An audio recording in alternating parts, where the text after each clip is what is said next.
Chipped ham and football. That's what Pittsburgh does, and that's how we always start this show. But today we're going to be talking a little bit about what Cleveland does or what the Browns are trying to do this offseason because I can't quite wrap my head around it. I'm Brian Batko, one of your Steelers beat writers from the Pittsburgh Post-Gazette.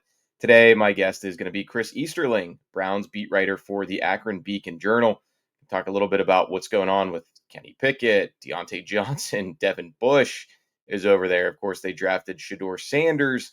So a lot of curious topics to get into with Chris and maybe get his thoughts on some of the Ohio State guys coming this way on the turnpike as we head into the AFC North offseason. And also, let's just be honest. I mean, there's not a whole lot of topics going on right now with the Steelers that we haven't already discussed at length with the likes of me, Ray Fittipaldo, Chris Carter. So just a brief detour over to the other side of the PA-Ohio border on this week's show, which, as always, is brought to you by Pella. There's no better place to get new windows and doors installed in your home than with Pella.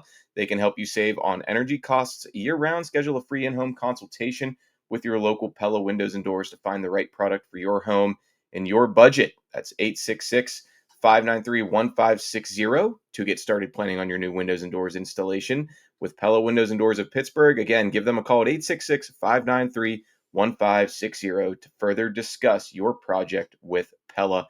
On the other side, Chris Easterling, talking Browns, which is a lot like talking former Steelers here on Chipped Ham and Football.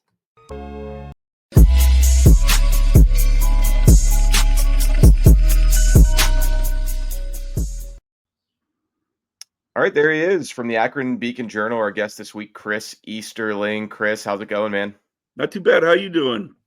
I'm all right. Better than the Browns beat these days, I guess. I mean, I know you've been doing this a while, and we all have challenging aspects of the job sometimes. But are you guys ever just like looking around with the other reporters and just saying like, what is going on here? Are we living in a simulation? We've got Kenny Pickett's over there, Devin Bush, now Diontae Johnson, and that doesn't even get into the draft drama this season. I guess it's been a bizarre couple of months for you guys, huh?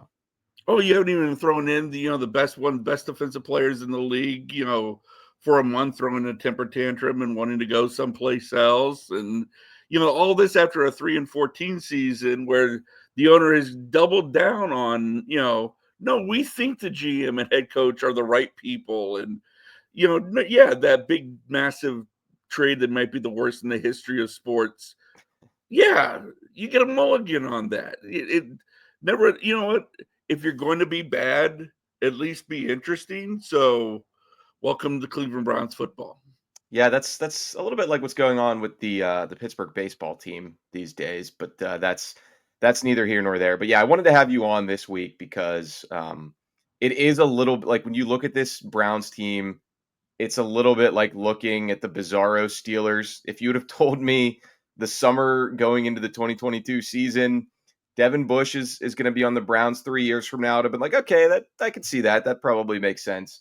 And then you'd have been like, okay, but also Diontae Johnson. I'd have been like, that's a little odd. And then if you'd have said, and Kenny Pickett is going to be vying to be their starting quarterback, I'd have been like, all right, hold on. What is going on right now? Has there been much chatter about all these, I guess, Steelers washouts, if you want to call them that, resurfacing in Cleveland? I know the Diontae Johnson signing was just made official. We're recording this on Monday, posting it on Tuesday, so that just became official this week. It hasn't, but to add another layer to it, they were hoping to sign Russell Wilson to start ahead of Kenny Pickett. So, we were going to get the truest version of that quarterback room that what you guys have for about 2 days. Yeah, I think by the time Russell Wilson was wrapping up his introductory press conference in Pittsburgh, Kenny Pickett was texting his agent, please get me out of here. No, I mean, it is weird, but, I guess Cleveland gives Pittsburgh Chuck Noll and Bill Cowher, and, we get Kenny Pickett and Diontae Johnson. It's just one of those situations. I really think that this team is, because of that Deshaun Watson deal, it can't really do. It's everything's got to be operated in the margins, and so that's how you get Diontae Johnson. That's how you end up with with Kenny Pickett, trading for a Kenny Pickett. That's how, just these little, Steeler cast-offs, for lack of a better term, you end up with. But, the thing is, I really think Kenny Pickett's going to be QB1, at least to start the season. I think if you look at how they went at it, Pickett was the first quarterback they went out and acquired. Now, again, I think it was part of a bigger process where they were hoping to bring in Russell Wilson to actually be the starter, and then Kenny be his backup, and then whatever happened in the draft happened in the draft. But of course, it's Cleveland, so nothing works quite like they plan it. So you end up with Kenny Pickett. Then they signed Joe Flacco primarily because they needed another veteran on the roster. Yeah. And we'll throw a bone to the fans who are outraged that Kenny Pickett is the only healthy quarterback on the roster. And then you saw what happened with the draft with Dillon Gabriel and then Shedeur Sanders. And the thing that I think gets lost is they like Dillon Gabriel better than Shedeur Sanders. They made no bones about it. Almost 50 picks difference, maybe exactly 50 picks ahead of Shedeur Sanders. They took, Dillon Gabriel. So they like Dillon Gabriel better, but it's going to be, it's going to be fascinating to see how that all plays out, because I just don't know how you get a fair and equitable quarterback competition when you got. Is that going to start, Chris? Is that going to start as soon as this weekend in rookie minicamp when those two guys are both there, and the microscope's going to be on both? Obviously, it's going to be one of the more bizarre rookie camps I imagine you'll have ever covered and will ever cover at this point. Everything about this offseason, this training camp, is going to be amongst the most bizarre, because I wonder if this rookie minicamp is part of a, do they kind of use the offseason program as a way to kind of sort of like musical chairs? You sort of take a chair out, do they eliminate, kind of process of elimination. We go, okay, we got 3 now. We'll remove one from the equation at the end of minicamp, in June. Go into training camp with 3 at the top, and then gradually whittle it down to that by week second preseason game, you're really legitimately a 2-horse race, or are they going to really go for? I just can't imagine how you get a team ready to play a season with 4 quarterbacks all vying, with equal reps and all that. That's why I do think there's going to be sort of this rookie minicamp could be a little bit of an elimination game, or at least establish some sort of pecking order. Yeah, and nothing really gets solved in football in shorts, but because there's 2 such high-profile quarterbacks in the mix as soon as this weekend, the Browns knew they were signing up for this when they did it. And I hear what you're saying there about maybe eliminating one at some point here before you get to camp, but like all of these guys were out there for various lengths of time, at which point one of the other 31 could have said, now we're going to draft Shedeur, or now we're going to sign Flacco. So I don't know that there's going to be a big market to move one of them, but and then I know, like, and we'll get to some of the other stuff going on with former Steelers in Cleveland, and some people might be thinking, why are you talking about the Browns on a Steelers show? Well, this is relevant to the Steelers in the sense that they're going to play these guys twice in 2025. Could be as soon as week 1. I don't know. We'll find out in a couple of weeks, I guess, when the schedule's released. But Shedeur is someone else who, rightly or wrongly, was linked to the Steelers heavily going into the draft. We talked about it a lot on our channel. What has the experience been like? It seems, following from afar, that he's been in Cleveland for like a week now already and is kind of making the rounds. And how are people receiving him? I'm all for visiting elementary schools and giving back to the youth when you've got a platform, but it kind of seems like unserious behavior from a 5th round pick who had people wondering if he was going to be too much in the spotlight right away. Honestly, we didn't know about the elementary school visits. I mean, I guess if you want to look at it from the opposite angle, you can say, a lot of these guys will promote, hey, I'm going to, heck, there's one of the veterans on the team is going to going to an elementary school tomorrow, and there's immediate. There was nothing. He just dropped in and visited this high school, and so I guess in some ways you could say that's better than drawing attention to yourself. And he wasn't even the one that put the video out. I mean, it was the school district. But I mean, you're right. It's a 5th-round pick. But I think generally they lay low this time of year. Damari Thrash last year, when they took him in the 5th round, wasn't out there. What wasn't visiting elementary schools and doing TikToks and whatnot. But running the hills, running the hills. But they drafted him. They knew this was going to happen. We've only really had one interaction with him, and that was a conference call on draft day. And I thought he came across, he seemed forward focused. It seemed like you could tell there was a chip. You can't help but have a chip on your shoulder, but it also seemed like, I'm not going to draw attention to the chip. I got to go in and I don't know if you can say this about a Sanders ever. Humility, a little bit of humbleness had maybe set in, or at least he did so for the 15 minutes he was talking to us. But we'll see. I mean, again, this weekend is going to be the first real chance to see him on the field, and we'll see if some of that bravado, some of that, I don't mind a player coming in with bravado, especially, at the quarterback position, because you want that guy to be a leader. But I think when you're coming in as a 5th-round pick, I think the league has told you something. So maybe come in with a little bit, hey, I'm just going to put the hard hat on, pick your cliche, and get to work. And then we'll wait till I win the job before I, go nuts with everything else. So I know you said, Chris, at the beginning that you think, I guess Kenny Pickett would be your prediction to be the starting quarterback opening day for the Browns. Who do you think's got the least chance of this Pickett, Flacco, Gabriel, Sanders foursome? Is it Shedeur, just because he's the one who'd have to climb from 5th-round pick to day one starter, or is there something I'm missing here? Honestly, I wouldn't be stunned if it's Joe Flacco.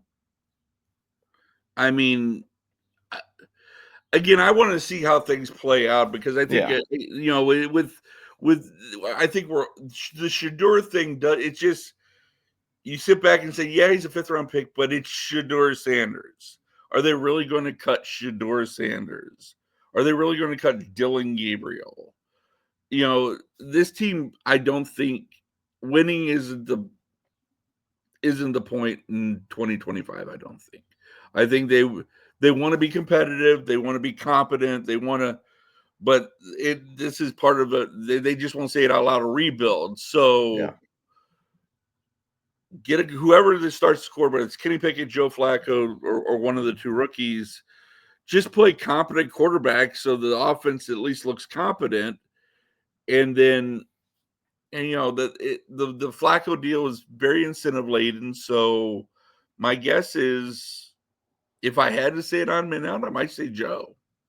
Okay. Because I might say they need to figure the quarterback position out long term, and Joe Flacco is not long term, clearly. So my guess, I guess in a weird way, he might have the best chance of being on the roster, but the worst chance of being the starter. I mean, he's probably most fit to be a backup, certainly, and especially if they're looking ahead to, man, wouldn't that be ironic and intriguing if the Browns end up with the first pick when the draft is here in Pittsburgh a year from now? I think Brownies fans would love inundating Pittsburgh to be there for that. So who knows? Flash forward a year, and I guess we'll see where they are with the franchise. But that could be a fascinating subplot. I mean, they got that Jaguars pick, and I know everybody's all high on what Jacksonville's done, but I don't count myself as a Trevor Lawrence true believer.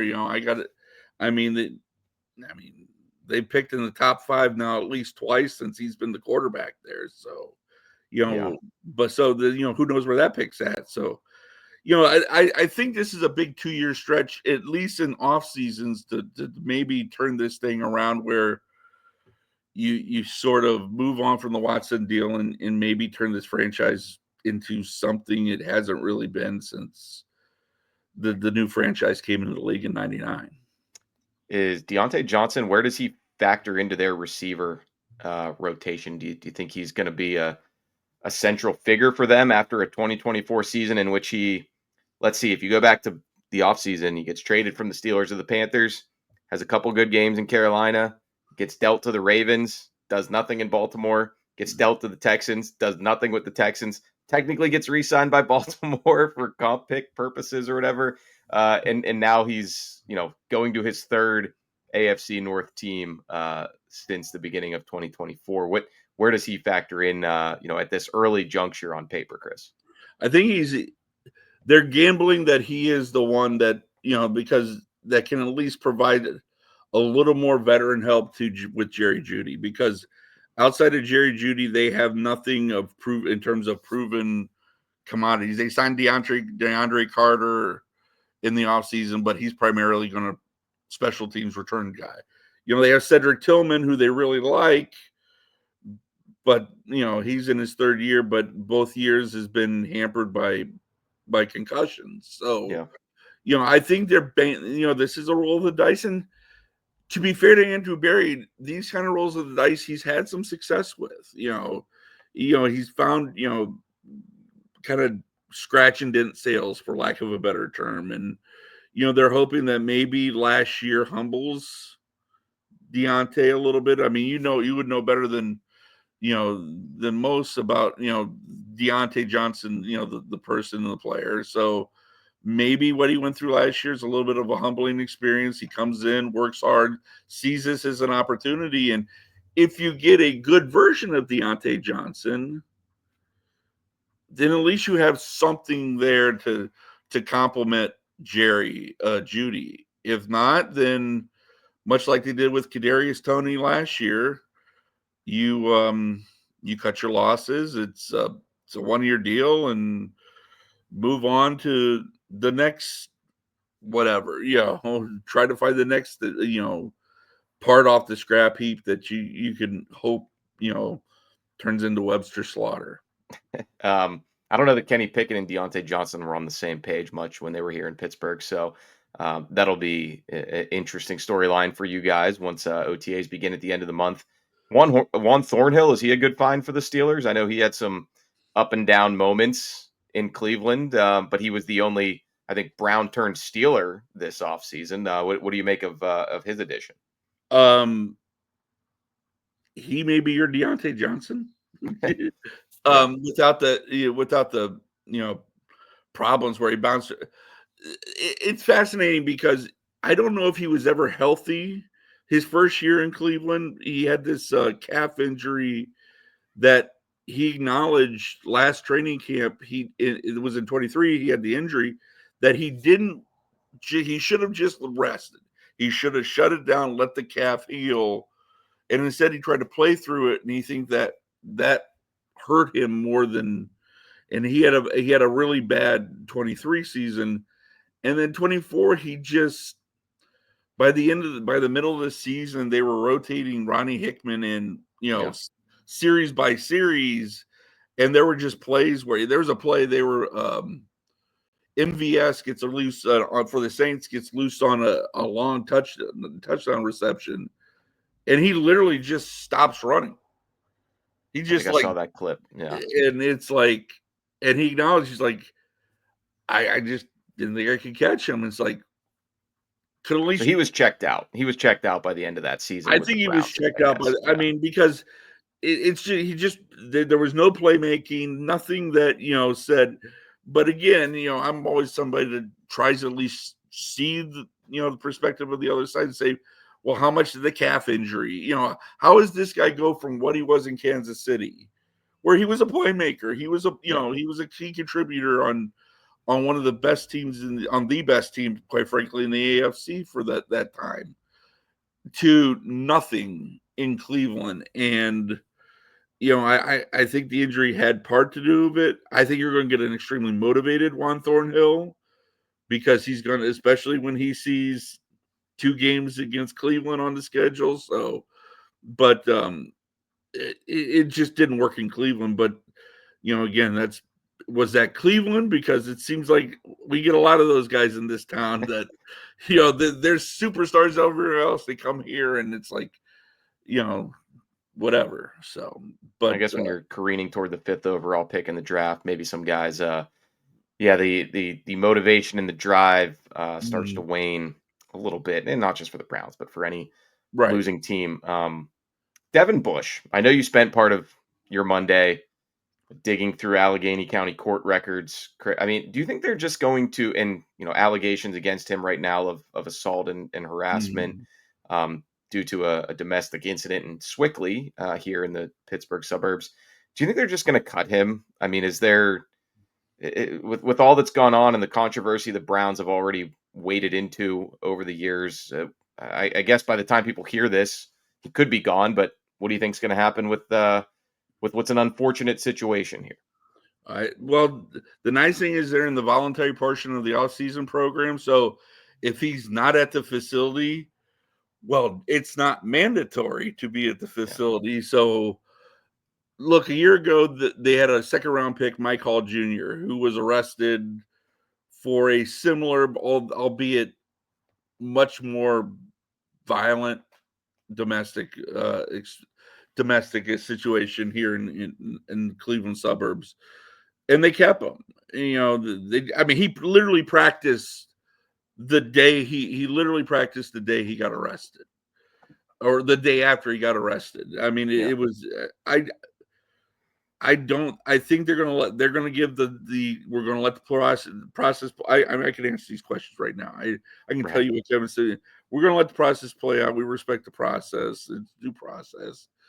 And I think in July, or heck, I think in June minicamp he'll be there. And because as sad as it is to say, they don't have a lot of linebackers. Yeah, They don't have a lot of experience at linebackers. JOK, Jeremiah Wiskoromoa, is probably not going to play this year because of a neck injury. right. Jordan Hicks is valuable when he plays, but he's been hurt a lot last year when they signed him.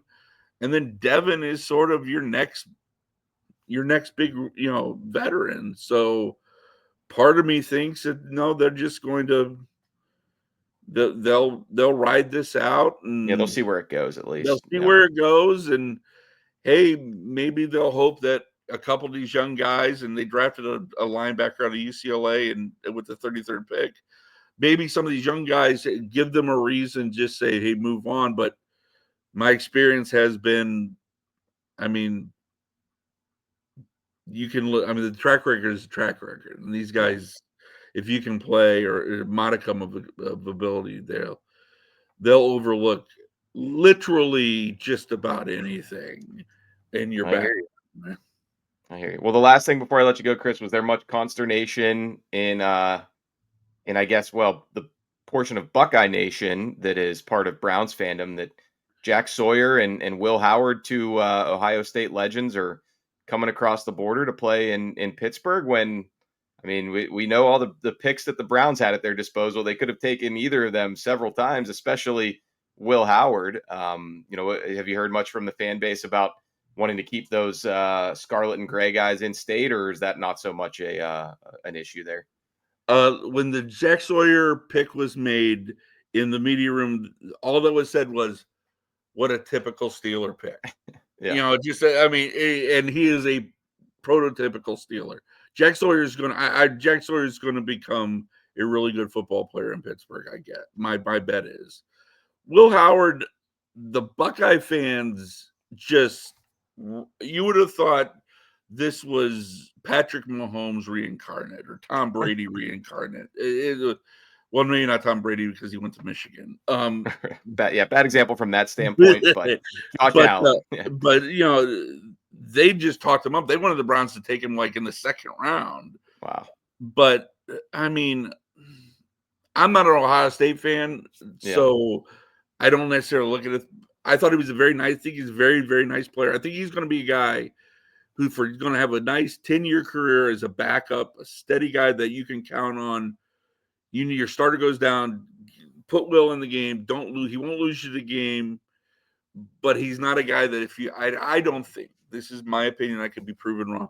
I don't think he's a guy that necessarily he's going to win you game. He's going to go out and be the guy at QB1 to win you, a Super Bowl, but he could be a very much a valuable piece of your quarterback room that knows the playbook, knows what to do when he goes in the game, and won't make the big mistake to cost the team.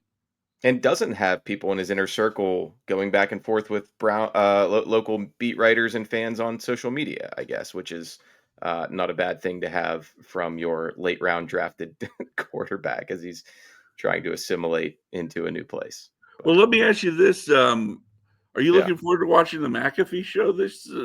Having to watch the McAfee show? not Is that necessarily. Yeah. Is that going to happen? I think so. But I guess with Aaron Rodgers, nothing is done until it's done. So I won't be shocked if he has a change of heart. But no, I think there's still a prevailing thought here in Pittsburgh that the Steelers are confident that he's going to come around, and for better or worse, Aaron Rodgers is going to be the starter next year. But till that happens, I don't know that you can really bank on much of anything. So.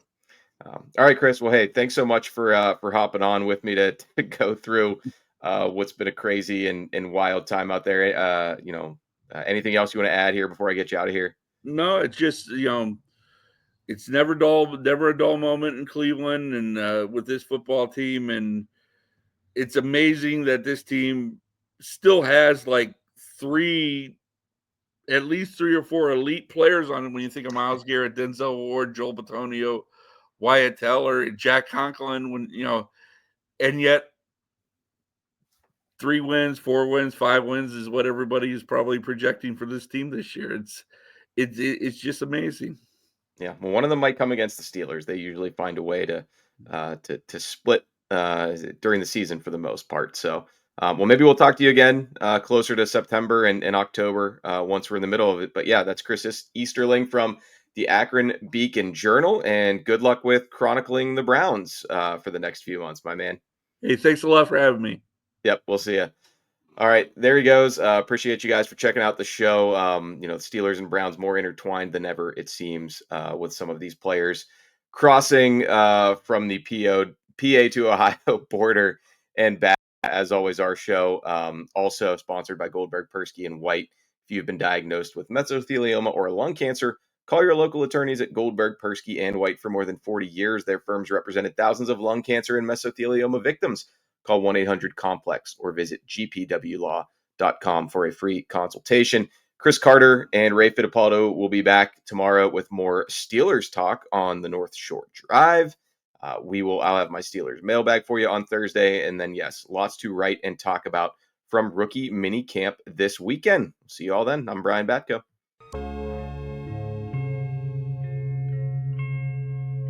Thank you for checking out this content from Post-Gazette Sports. If you watch this video on YouTube, please like the video and subscribe to our channel. For all of the sports coverage the Post-Gazette has to offer, visit post-gazette.com.